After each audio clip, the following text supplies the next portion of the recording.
તો કદાચ ઉનાળામાં પહેલી વખત આ અનુમાન લઈને અમે આપની સમક્ષ આવી રહ્યા છે। અત્યાર સુધીમાં કદાચ ભૂતકાળમાં પણ આવું નહીં ઘટ્યું હોય કે ગુજરાતની અંદર ભર ઉનાળે મે મહિનામાં 10 દિવસની અંદર 5 ઇંચ વરસાદ સુધીની શક્યતા હોય। જી હા, આ વાત અમે નહીં પરંતુ વેધર મોડલ્સ કહી રહ્યા છે।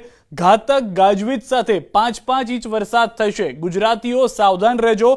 ECWMF મોડલ જે છે, ECMWF વેધર મોડલ શું કહી રહ્યું છે તે આજે અમે આપને જણાવવા જઈ રહ્યા છે। સૌથી પહેલા તો આપને આ રંગબેરંગી ગુજરાતનો નકશો દેખાતો હશે, પરંતુ આ રંગ જે છે તે ખૂબ જ ઘાતક છે। કેમ હું આવું કહી રહ્યો છું તેનું એક ઉદાહરણ આપી દઈએ। જેટલા ગુલાબી રંગના આંકડા જ્યાં જોશો, જ્યાં ગુલાબી રંગ આપ જોશો ત્યાં પકડીને ચાલો કે જ્યાં ઘાટો ગુલાબી છે ત્યાં 4.5 થી 5 ઇંચ વરસાદ, ત્યારબાદ જેમ જેમ ગુલાબી રંગ ઓછો થતો જાય છે ત્યાં 2.5 ઇંચ સુધીનો વરસાદ જોવા મળી શકે છે। પછી જે રંગ બદલાશે એની પણ વાત કરીશું કે જ્યાં રંગ બદલાયો છે ત્યાં આગળ શું પરિસ્થિતિ છે। શરૂઆત કરીએ અત્યારના આપણે સૌરાષ્ટ્રના વિસ્તારોથી અને દરિયા કિનારાના વિસ્તારોથી કે જ્યાં તમામ જગ્યાએ અત્યારના જે જોવા મળી રહી છે, અત્યાર પ્રમાણેની જે આગાહી છે તે પ્રમાણે 10 થી 11 તારીખ સુધીમાં સરેરાશ 4 થી 5 ઇંચ વરસાદ જોવા મળશે।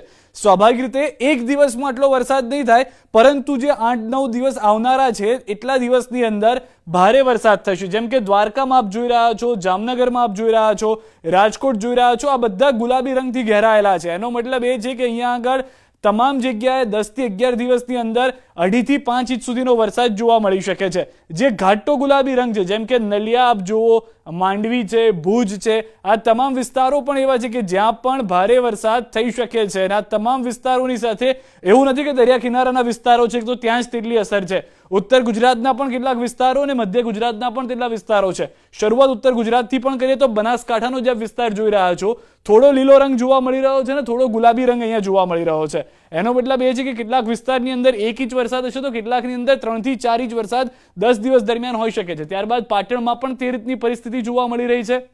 મહેસાણામાં પણ એ રીતની પરિસ્થિતિ છે કે જ્યાં આગળ ગુલાબી રંગ વધારે છે। સાબરકાંઠામાં પણ એ રીતનો પરિસ્થિતિ જોવા મળી રહી છે।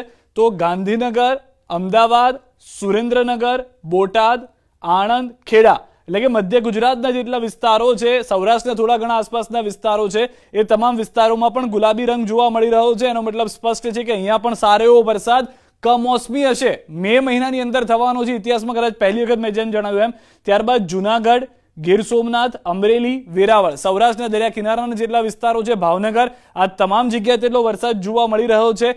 થોડી ઘણી જે રાહતની વાત કદાચ આ ચોમાસાની અંદર ઉનાળાની અંદર જોવા મળે કે વરસાદ નથી થવાનો અથવા તો ઓછો થવાનો છે, એ આ તરફના વિસ્તારો છે। જેમાં મહીસાગરને આપ જોશો, મહીસાગર છે, પંચમહાલ છે, દાહોદ છે, છોટાઉદેપુર છે, આ બધામાં થોડો ગુલાબી સાથે લીલો રંગ જોવા મળી રહ્યો છે। નર્મદા છે, ત્યારબાદ દક્ષિણ ગુજરાતના વિસ્તારો જેમાં સુરતનો થોડો વિસ્તાર, ત્યારબાદ તાપી, ડાંગ, નવસારી, વલસાડ અને દમણ, આ તમામ વિસ્તારમાં વરસાદ તો થઈ શકે છે, જેની શક્યતાઓ છે, પરંતુ તીવ્રતા ઓછી હશે। જે જોવા મળી રહ્યું છે તે પ્રમાણે 1 ઇંચની આસપાસનો વરસાદ આ વિસ્તારોની અંદર આવનાર 10 દિવસમાં હોઈ શકે છે।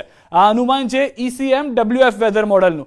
ત્યારબાદનું વધુ એક વેધર મોડલ શું કહી રહ્યું છે તે પણ આપને જણાવીએ। આ છે GFS weather model. GFS weather model પ્રમાણે એક રાહતની વાત એ છે કે ગુલાબી રંગ થોડો ઓછો જોવા મળી રહ્યો છે। હવે એ કેટલા વિસ્તારની અંદર જોવા મળી રહ્યો છે એ છે ઉત્તર ગુજરાતથી ફરી એક વખત શરૂઆત કરીએ। ઉત્તર ગુજરાતથી જો શરૂઆત કરીએ તો બનાસકાંઠાની અંદર ગુલાબી રંગ છે, એટલે કે અહીંયા આગળ 4.5 થી 5 ઇંચ વરસાદ થઈ શકે છે। પાટણના કેટલાક વિસ્તારમાં તે પ્રમાણેની પરિસ્થિતિ છે અને મહેસાણા, ગાંધીનગરના વિસ્તારમાં થોડી ઘણી એવી રીતની પરિસ્થિતિ જોવા મળી રહી છે કે જ્યાં ઘાટો ગુલાબી રંગ અથવા ગુલાબી રંગ છે।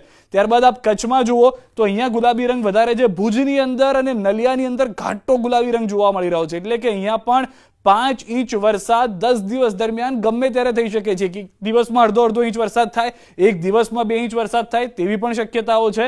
ત્યારબાદ સૌરાષ્ટ્રની અંદર જતા દરિયા કિનારાના વિસ્તારોથી શરૂઆત કરીએ તો દ્વારકાનો આખો વિસ્તાર ઘાટા ગુલાબી રંગની અંદર જોવા મળી રહ્યો છે। ત્યારબાદ પોરબંદરમાં પણ તે પ્રમાણેની પરિસ્થિતિ છે। મોરબીનો થોડો ઘણો વિસ્તાર એ રીતનો છે કે જ્યાં આગળ ગુલાબી રંગ જોવા મળી રહ્યો છે અને બાકીનો જે વિસ્તાર છે તે લીલા રંગ અથવા તો પીળા રંગમાં જોવા મળી રહ્યો છે, જે GFS મોડલ કહી રહ્યું છે। હવે GFS મોડલ પ્રમાણે અહીંયા આગળ પરિસ્થિતિ ભર ઉનાળે થોડી સારી હશે કે જો માવઠું આટલું જોખમી અથવા તો ચોમાસા જેવો વરસાદ નથી થતો, જેમાં સૌરાષ્ટ્રના તો કેટલાક વિસ્તારો છે જે લીલા રંગમાં જોવા મળી રહ્યા છે। રાજકોટ છે, અમરેલી છે, જુનાગઢ છે, તેની સાથે આપ નીચે જાઓ તો દરિયા કિનારાના વિસ્તારમાં ગીર સોમનાથ છે, આ તરફ ઉપર જતા એટલે કે મધ્ય ગુજરાત તરફ જતા બોટાદ આવે છે, આપને બોટાદ દેખાશે, સુરેન્દ્રનગર દેખાશે, અમદાવાદ છે, આણંદ છે, ખેડા, પંચમહાલ, દાહોદ, મહીસાગર, અરવલ્લી, આ એ તમામ વિસ્તારો છે કે જ્યાં આગળ લીલો રંગ જોવા મળી રહ્યો છે, જેનો મતલબ એ છે કે જે મીટર છે, પેરામીટર પ્રમાણે 1 ઇંચ સુધીનો વરસાદ થઈ શકે છે, એટલે કે ઝાપટું આવી શકે છે. અને દક્ષિણ ગુજરાતમાં શક્યતાઓ ખૂબ જ ઓછી છે વરસાદની, પરંતુ માવઠું જે છે તે મે દરમિયાન જે થવાનું છે આવનાર 10 દિવસ માટે એ જોખમી જોવા મળી રહ્યું છે. હવામાન વિભાગ તરફથી પણ આગાહી કરવામાં આવી છે, હવામાન નિષ્ણાંતોએ પણ આગાહી કરી છે, અંબાલાલ પટેલે પણ આગાહી કરી છે. આ બધા લોકોની આગાહી એક જ વાત તરફ નિર્દેશ કરી રહ્યું છે, જે રીતે કે આવનાર 5 થી 7 દિવસમાં ગુજરાતની અંદર આપણે જોયું કે દિલ્હીમાં વરસાદ થઈ રહ્યો છે, ઉત્તર ભારતના કેટલાક વિસ્તારોમાં વરસાદ થઈ રહ્યો છે, તો ગુજરાતની અંદર આટલા વિસ્તારો જે છે તેને સાવધાન રહેવાનું છે કે જ્યાં આગળ ભારે વરસાદ જોવા મળી શકે છે. જેમ મેં આપને પહેલા જણાવ્યું કે 10 દિવસની અંદર હોઈ શકે કે 10 દિવસ 1 ઇંચ વરસાદ પડે, અડધો ઇંચ વરસાદ પડે, અથવા તો કોઈ એક દિવસમાં જ ભારે વરસાદ થઈ જાય. પરંતુ 12 થી 13 મે 14 મે સુધીના જે તારીખો છે તે હજી પણ ગુજરાત માટે ભારે માનવામાં આવી રહી છે.